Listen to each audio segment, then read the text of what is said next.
Heydər Əliyev mənə tapşırıb. Vapörük o rəhməsi gedəndə xanım. O belə bir cıvatiliydi.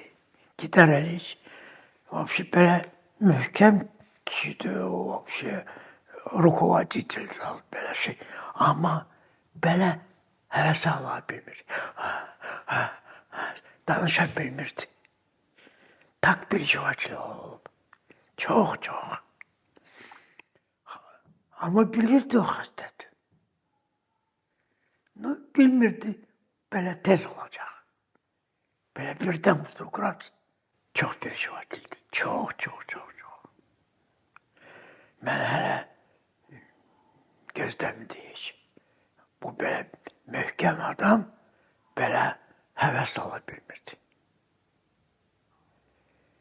Belədir. Amma mənə tapşırıb, siz onu obrazı yaradarsınız. Mən bir neçə təklifim olub, kompozisiya olub, bir neçə. Çox. O baxıb, sonra axırda dedi, bax, bu variant mənə, mən deyirəm, olar. Hansı axırıncı variantadır?